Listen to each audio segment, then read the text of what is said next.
Hello, everybody. I'm Jesse Waters, along with Kimberly Guilfoyle, Juan Williams, Dana Perino, and Greg Gutfeld. It's 9 o'clock in New York City, and this is The Five.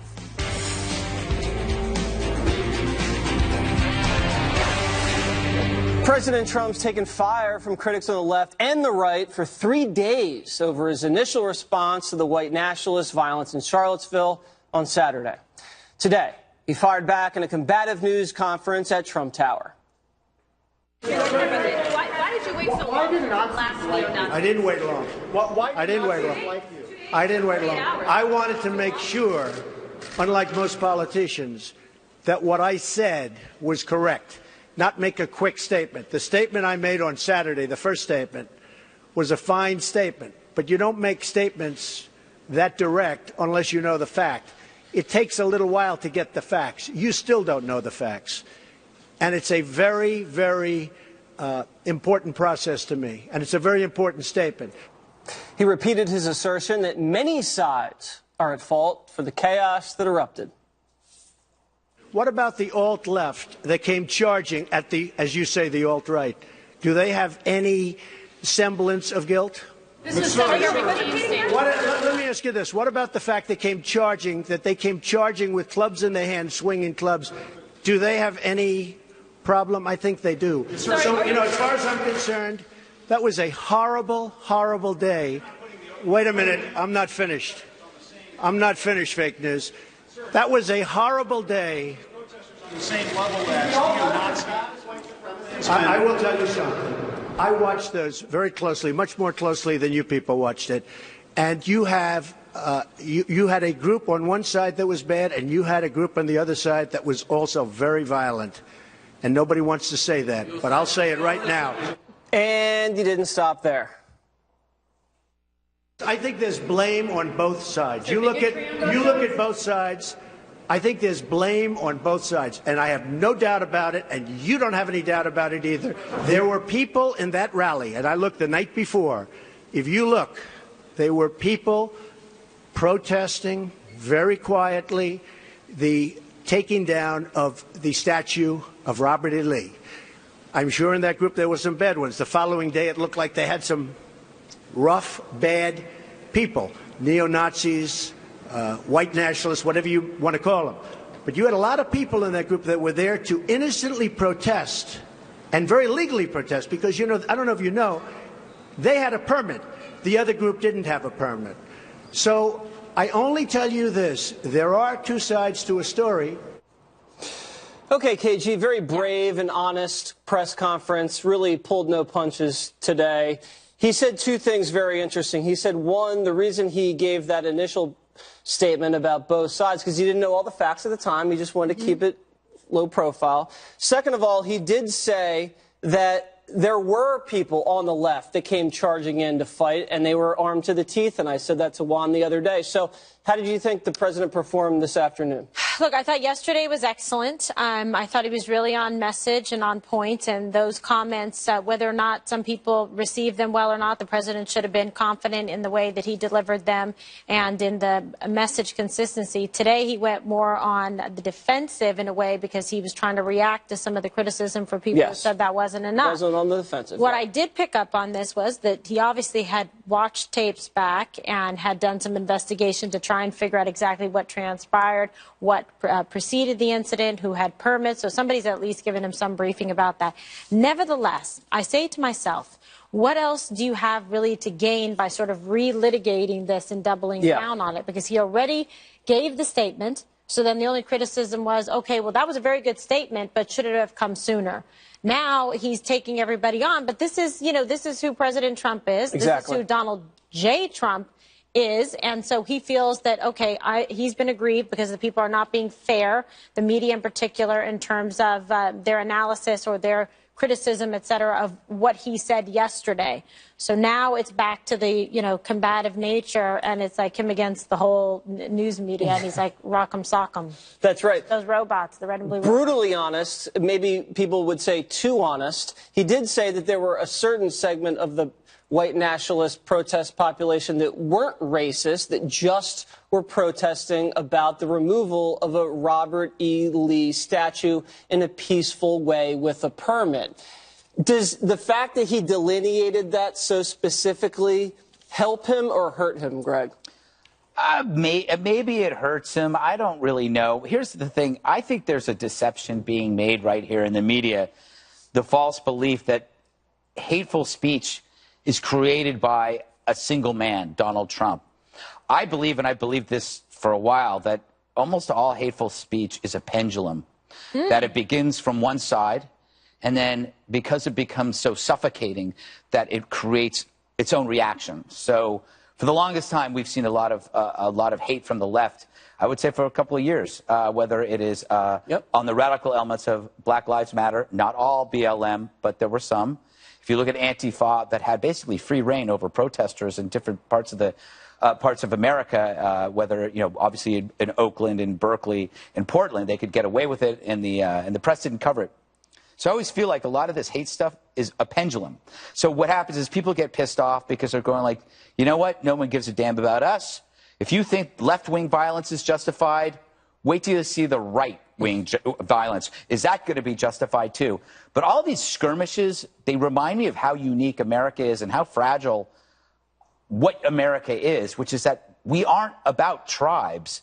When America was created, it was about rejecting tribes. That was the whole point of the melting pot, was that you left that stuff behind and we were all Americans. It didn't matter. And of course, we had slavery. So it was a hypocrisy that we talked about there being no tribes, but yet we were, obviously, we had slaves. But right now, what you're seeing and what we're trying to do as a nation is to reject tribalism of all kinds. But you have radical Islam, which is a tribe. You have the Taliban, Boko Haram, you have white nationalism, you have black militancy and anarchism and cults. These are all tribes. And in America, what we're trying to do is hold together. We're trying to say we don't need this stuff. Every day we try to do that. I think Donald Trump, in his clumsy way, when he was running for president and he was saying, make America great again, and I know a lot of people, that's a dog whistle.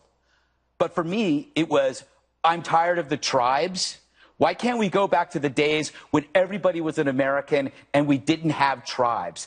He needs to figure that out and understand that for some people, it is still a dog whistle, and then you have to get over that. But the fact is, we have to, what he's trying to say is, we aren't black Americans, Hispanic Americans, we aren't Muslim Americans, we are Americans, we need to get rid of this.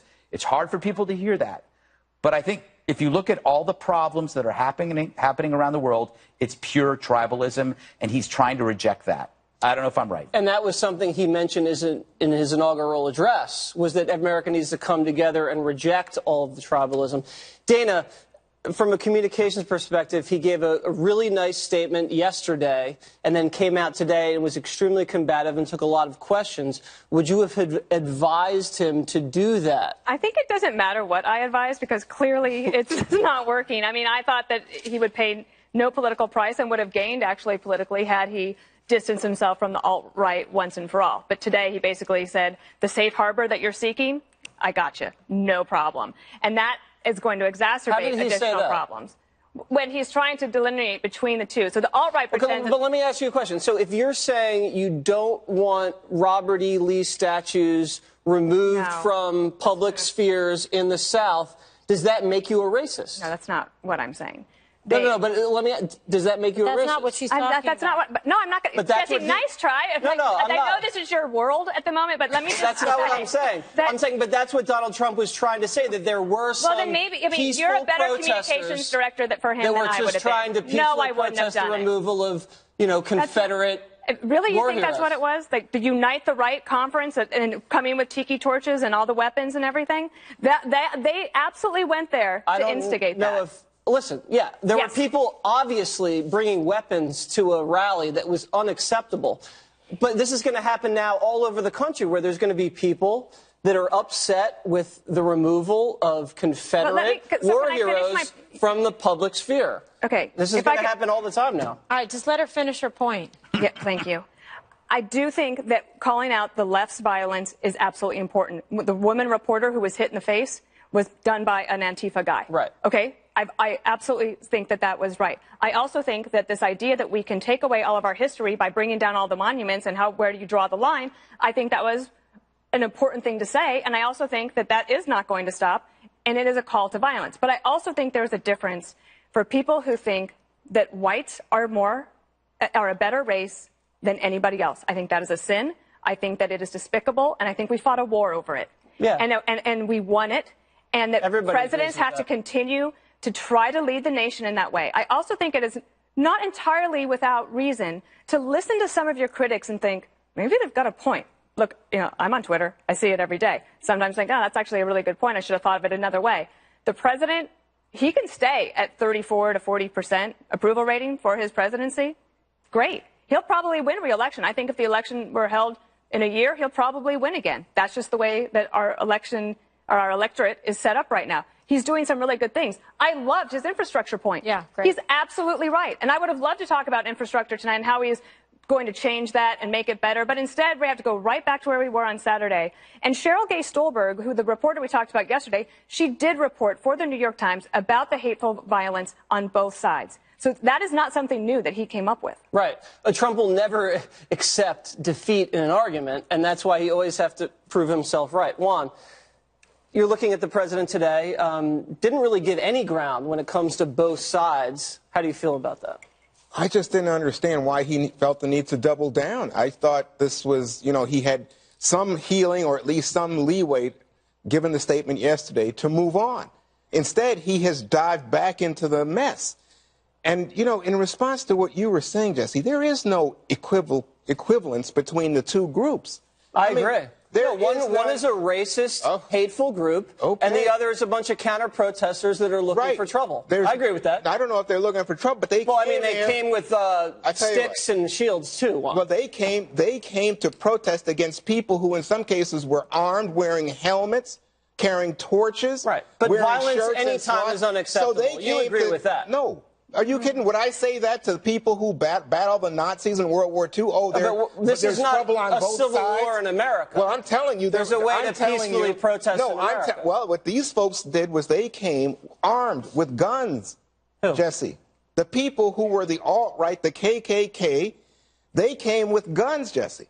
And not only that, let me just tell you, it's not only in terms of black folks. You know, what they did, I think sometimes this gets overlooked. What they did in terms of saying to Jews, that's of just course, despicable. The white supremacists are despicable human beings that shouldn't exist in America and that don't embody any American values. But at the same time, what Donald Trump said today was, listen, there are a part of the society that says, you know what, if we're just going to bring down Confederate statues. Oh, my gosh, Jesse. You know what? You are lost on this one. That's the difference between that person and someone that's wearing a cloak. Let me just tell you something. He made the difference. And that was a brave statement because a lot of politicians would not have made that statement. I don't know why you are feeling the need to defend Donald Trump or to defend the alt-right on this. But let me just tell you something. People standing up for American values. People standing up for I'm a Yankee. I don't care. Would stand up and you say, I don't care. Because they stand up and they come to defend themselves, and in some case, there's some bad actors, but these people are basically defending American values, and you want to equate them with people who would say Jews I'm not equating them, Juan. People who would stand outside of synagogues with weapons. Juan, they're a bunch of neo-Nazis, and they're a bunch of degenerates. I'm just saying that people came up to fight them, and you shouldn't be violent in America. Let me throw you some sound from Donald Trump. David Duke says, this is fine with us, what he said yesterday, right? Richard Spencer says it's hollow. It sounds like it came from some hack, some PR hack. He didn't care. You can imagine that. So what's the message to the alt-right? David Duke is winning. I don't even know who Richard Spencer is. Could I just address something about the actual numbers of how many people were there in this melee? Perhaps there were 1,000 bystanders and maybe 300 or so of the alt-right and alt-left, people that were there looking for a fight, and both came with weapons. The Antifa had shown up for weapons at Berkeley and Portland before, so this wasn't like they weren't used to seeing response. So both came looking for a fight. It was American gladiators. So I would say perhaps there were 1,000 bystanders, maybe 300 to 400 other people. This is dictating coverage of all networks and world interests. 7 billion people on this planet, 320 million people in the United States. And we were focusing on this thing. And why? Because a woman died. These things happen all the time. We've had 30 incidents like this. The reason why it's different is because somebody died. Somebody was bound to die in this because we were somehow entertaining the idea of bum fights, that this was something that we could show and play. Right. But we knew it was going to happen. It was a mistake of the police not to be able to separate them. I think that was an error. That was a grave error. And according to the studies, there's 100,000 white supremacists in this country. That's 0.03% of the population. The fact that the media is focusing on this skirmish, I know a woman died, but it's not representative of American society. This is a great country agree with that. Everybody loves each other. These people are fanatics. Why do you think that the media exploited for ratings? Oh, please, get out of here. You think the media set up this whole demonstration? The media was standing with the swastikas calling out, "We will not be replaced by Jews." Do you know that the Charlottesville mayor said that this city was the capital of the resistance? You keep ranting and raving. Let's give some other people a chance. Oh, yeah, that's why Dana couldn't get a chance to speak a minute ago. Let me just tell you something. When you see all... Thank you very much, Ms. Guilford. Let me just tell you something. When you see a series of leading American businessmen who had signed on with Donald Trump, right, say, you know what? Not only does my company not stand this, I personally, as a matter of conscience, feel I need to move away. Listen, Trump's taking a PR hit. I agree. I agree. He's taking a major PR hit with these manufacturing council people. You don't feel anything in your soul. You don't see the darkness here. Juan, you actually think that I'm defending white nationalists? Get out of here. I don't know what you're doing. Enough, Juan. Enough. I'm going to defend My point is that both sides came ready to rumble. Trump pointed that out because he knew he didn't know everything that was going on in the ground, and he got castigated for it, and then he made up for it, took a bunch of questions, and then shut it down. Oh, yeah, he really shut it down. I think by everybody's measure at this table except yours, he has reopened this in a terrible way, not only for the country, but for himself. You know the thing about just because we didn't get to the part about the executives, you know, I do think the public resignations are done to protect themselves from being seen as somehow tainted. I don't think it's necessarily, for some maybe it is brave, but I think it's a cover your ass. Mm-hmm. A lot of these guys are covering their asses. It also could be a business decision. Yeah, it's a bit, well, that's what it is. But it's also, it is virtue signaling. Look, I'm not like them. Right. And so when Black Lives Matter kill people, no one blamed Obama. We'll have more from President Trump later on, his provocative comments about White House aide Steve Bannon. You'll hear it here for yourself. But first, remember all the hysteria last week over President Trump's tough talk over North Korea? That tough talk now appears to be working. Very positive new development up next. It's the right time.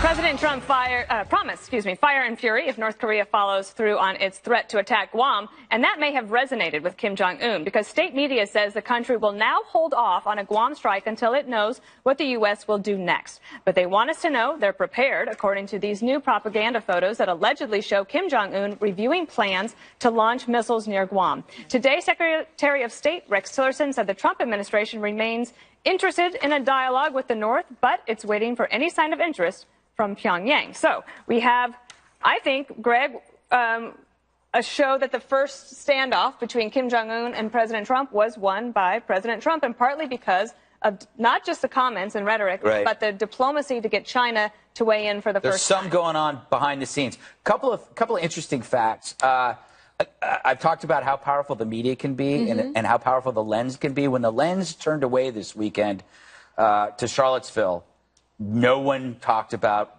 North Korea, and I believe that for some reason that allowed Kim Jong-un the time to slip away without any shame. It's like nobody's going to notice this. Face. But I mean, let's be frank. I mean, President Trump may be terrible at a Tupperware party, but he's really good at a street fight. And so he could lose the skirmishes, but if he wins the wars, I'll forgive him. So what's happening now is, we talked last week or 2 weeks about we were disputing his harsh language.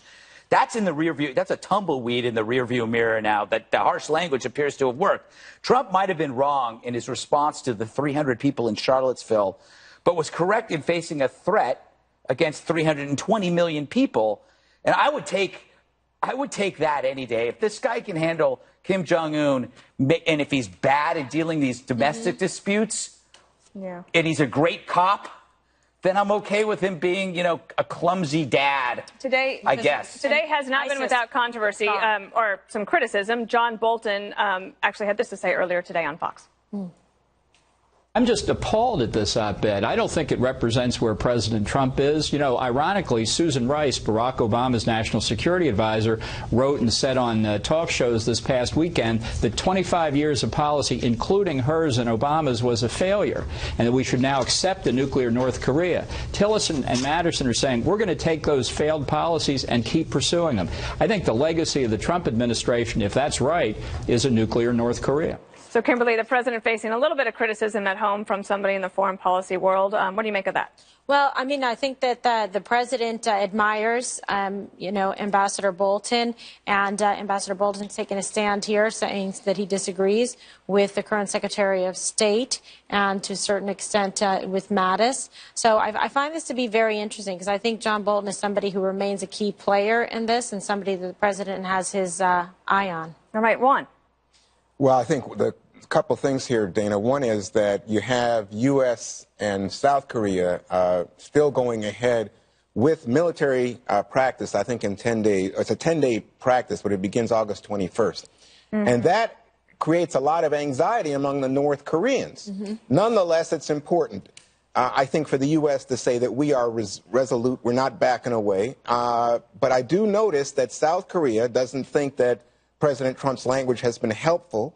I do notice that the Chinese don't think so, although the Chinese now, based on what happened at the UN and also, it seems, behind closed doors, are sending signals to these North Koreans that they should ramp down the rhetoric. But I have a theory, Jesse, that the South Koreans were able to say that today about President Trump's rhetoric being too much, but it's only because the president gave them space to be able to say that, and that was more for the South Korean domestic audience than it was meant for us. Right, and they're playing a little dance there, and obviously that works for South Korea, considering he's a pretty liberal leader. When I see photos of Kim looking at like a map on a table of where he's going to hit, it makes me less scared. See, that doesn't scare me. I mean, I think, real countries are looking at computerized, three-dimensional spatial technology about where to hit. He's looking at a map from the 1950s. I'm not really worried about his accuracy. Plus, I hear there's a new report he's on steroids, and this could be contributing to the fact that he's very angry. Where are you getting this? Oh, at 10 o'clock. Yeah, you didn't see that? Yeah, no. Apparently, he's taking steroids because he has gout, because he likes to eat a lot of cheese, and he likes to drink a lot of wine. Also, if you don't have iodine in your water, you'll get gout. Exactly. So he's gout-ridden, and this might be explaining why he's so angry. Okay, I sense a medical segment for Sunday on this. I've learned about gout. I've learned about iodine and steroids. Let's diagnose him. Put it on Wacko Waters World. And it is wacko. Just ask his mom. Why is the New York Times glamorizing communism? We love you, Jesse Waters' mom. Greg gives the gray lady a history lesson next. Bring it. Yes. Oh, this is great. The Saturday New York Times had a piece of journalism so crappy it needed a pooper scooper. It was called Why Women Had Better Sex Under Socialism. It cited the liberated women toiling under communist rule in the past century. Yeah, never mind the starvation, never mind the deaths. Totalitarians were way ahead of their time in foreplay. Now, this actually would be comical, that sex somehow trumps the lack of basic requirements for survival, except people died. I mean, why not salute the gender equality of cancer? It kills women and men alike.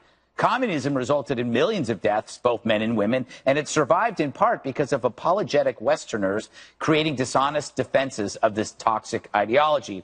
The New York Times was there first. Their disgraced reporter, Walter Duranty, portrayed the Soviet regime as a paradise, denying gulags and starvation, and he won a Pulitzer for it.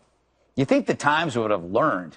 Yet now a professor makes mass murder seem but a step to good sex. I guess lack of food pales to fooling around, never mind the corpses.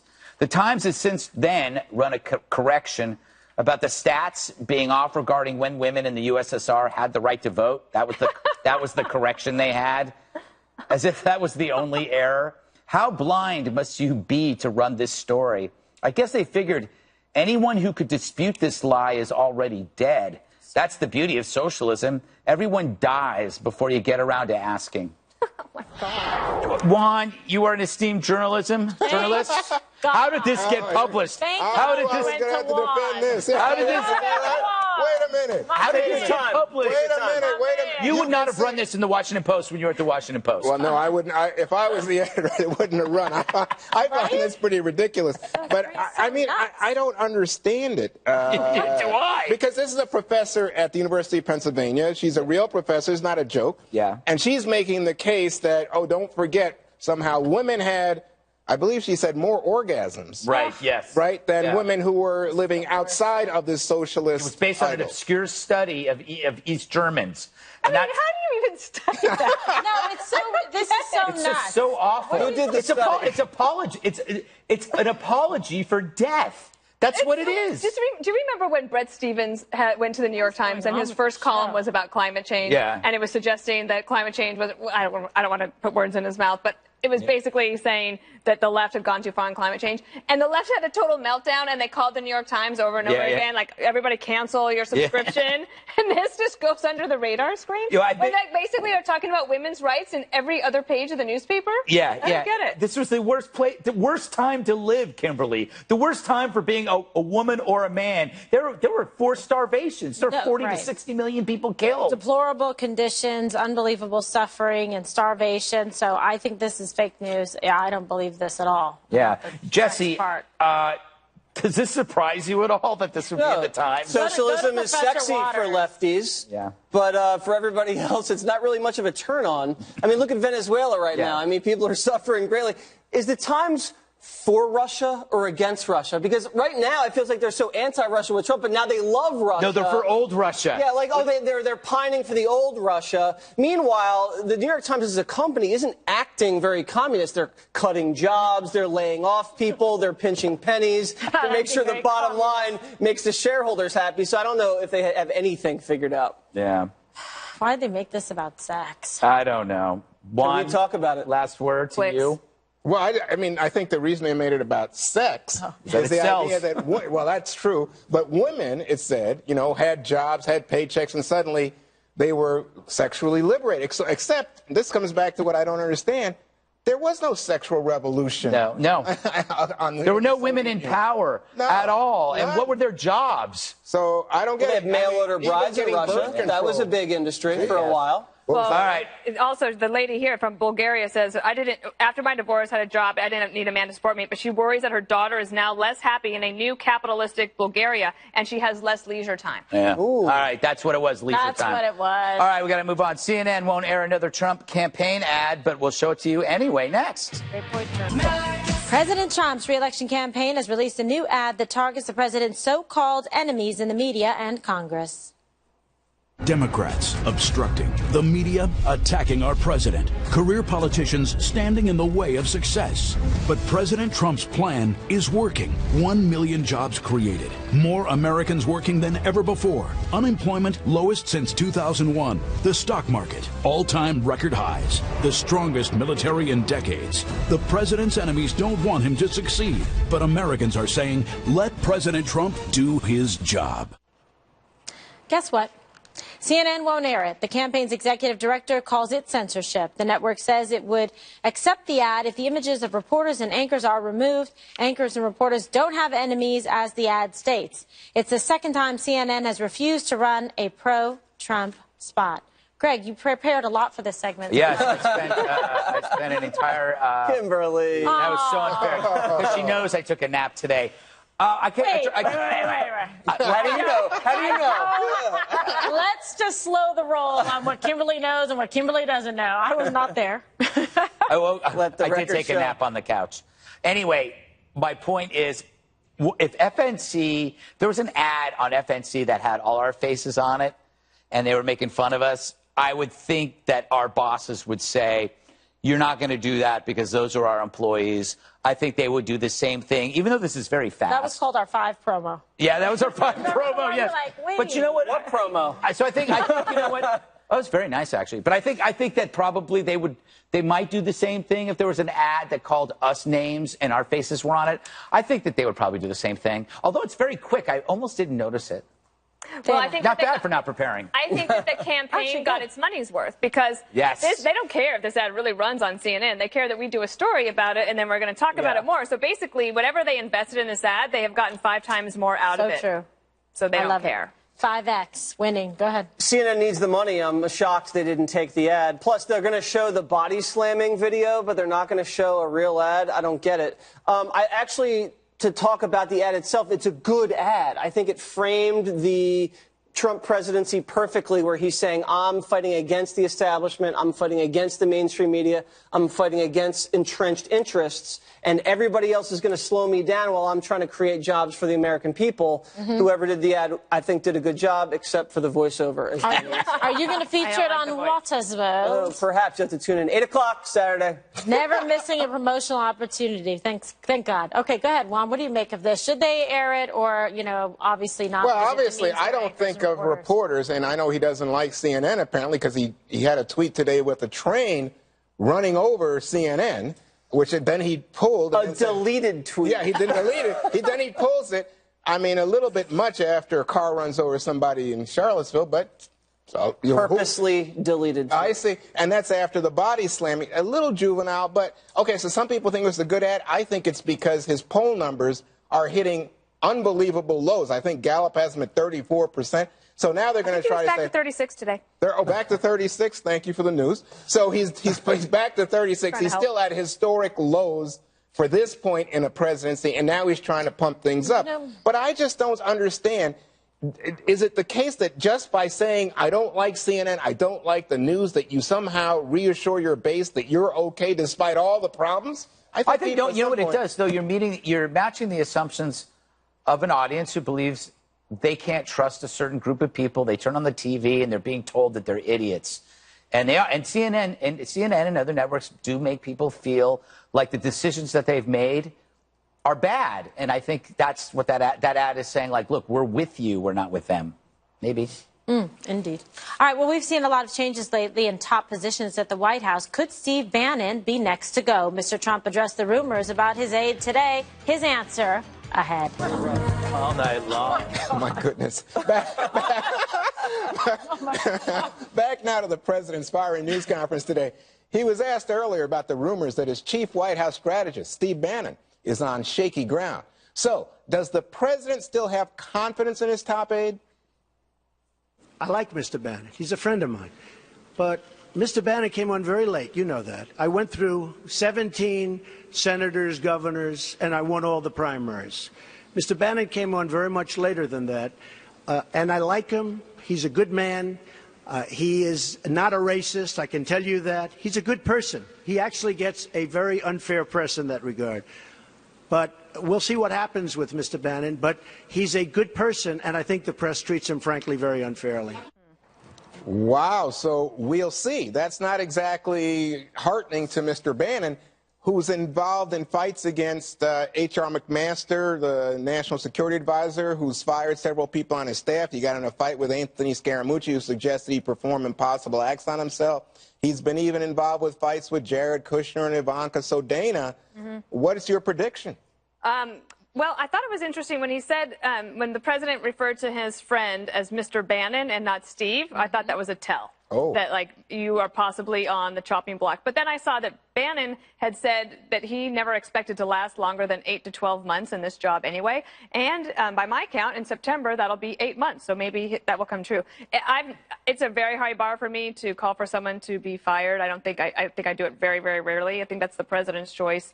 And we'll see what happens to Mr. Bannon. Well, Nancy Pelosi is saying that he should fire him, but also... She wants him to fire everyone, though. Well, okay, but Rick Tyler, who was Cruz's spokesman, also said that you can't allow the Oval Office to become a vehicle for the alt-right. What do you think, Gregory?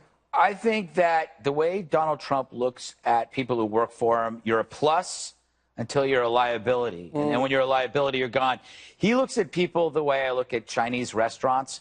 Because, like, you know, I will find a Chinese restaurant in Soho, and I'll love it. And then at a certain point, it does something that bugs You'll me. never go back. And I'll never go back. And then I got to go find another Chinese restaurant because that's all I eat is Chinese You get food. the salt and pepper pork I get the salt and pepper pork chops, which are fantastic, by the way. If you've never had them, I urge you to try them. It's basically one of the under-ordered pieces of Chinese food. People forget about them. My point is this, that he likes something until he no longer likes something, and then he finds something somewhat similar. And then when he's tired of that, then he goes, it's almost like his marriages. Oh, that was kind of rough. Yeah. Jesse, let's move on. Yes. So, but if he gets rid of Bannon, does Bannon then go back to Breitbart? And if that's the case, does he start attacking Trump? Well, I think Breitbart's kind of independent of Bannon right now, but if Bannon goes back to Breitbart... Don't tell McMaster's that. Okay, well, listen, there's a squabble. Who cares? Listen, in any other administration, this palace intrigue wouldn't be a big deal. I think there's a lot of focus on it because the left wants to take out all of Trump's advisors. I think Steve Bannon is a strong advisor. I think he's been a very good advisor for the president. If the president doesn't have any more use for Steve Bannon, well, then that's up to the president. But I think that Steve Bannon has been effective. I think Steve Bannon has been a good counsel for the president. But listen, they all serve at the pleasure of the president. If the president thinks he's dead weight, he's going to get rid of him. And you know what? That's his prerogative. All right, so now I go to my inside source, Ms. Kimberly Guilfoyle, because what the reporting suggests is that the new chief of staff, John Kelly, is trying to do away with factions and infighting and really thinks that Bannon should go. Yeah, well, obviously there's a lot of infighting there. It's counterproductive. And everybody who works inside the White House knows the people who are problematic, that don't get along, that are trying to do these coups, that are leaking the information. And really, it's just doing a disservice to the American people. Dana's right that Steve Bannon didn't expect and think and or desire to be, longer than probably around, Labor Day. And I think that he won't be there, whether by his own choice or not, much after that date, and certainly not. You don't wear white after Labor Day. It's a good thing I didn't say that. That's a joke. Yeah, because if I had said that, Greg, you would be down my throat. Anyway, one more thing up next.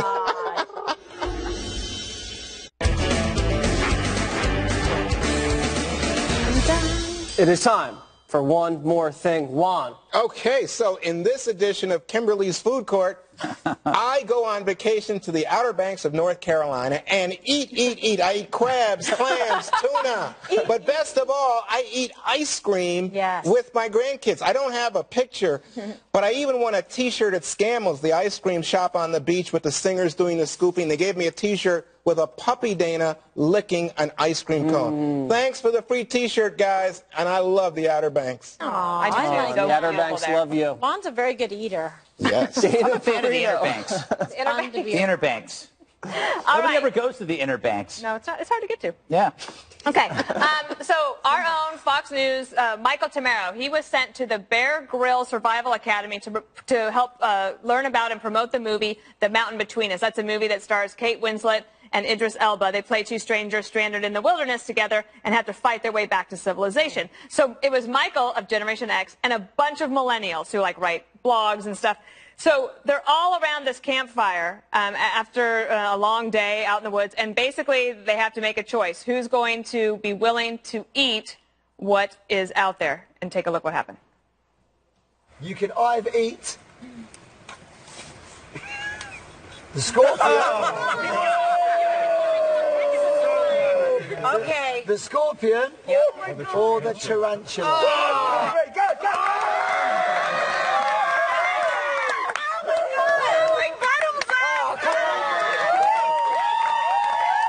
All right, Michael Tamaro ate the tarantula, washed it down with wine. What a strong, he's a great guy. It's a good movie. I thought Fox News was a survival academy. Wow. Greg Gutfeld. I haven't done one of these in a while. Did you say Fox News? I hate these people. Now, if you work in any kind of company, this has probably happened to you. If you have a boss or a manager, like Friday, you're getting ready to go home for the weekend, and then they email you and call you and go, hey, let's catch up on Monday. So I need to have a meeting with you Monday. Who does that to people. Did that happen to you? I'm not saying it did or it didn't. But what I'm saying is, if you need to meet with an employee, why not just call them on Monday morning? Don't make them think about the meeting all through the weekend. That's a really dirty little trick. All right. KJ. Okay. Didn't happen to me. Yeah, Not right. at all. All right, so today's a very special day. Today is the birthday of my brother, Anthony, and there he is with my father, Anthony, and my son is Ronan Anthony. So happy birthday to my baby brother. I love him to pieces. I helped raise him after our mom passed away when he was 8 years of age, so I'm super close to him, and I love him so much and feel very blessed to have him in my life. Happy birthday. Yay. All right, well, we're out of time for the Waters. Apologize One to your more mother. thing. I had a lot to say about Dana Perino and her dog fixation, but we're going to get to that later. Set your DVRs. Never miss an episode of The Five. Hannity is up next.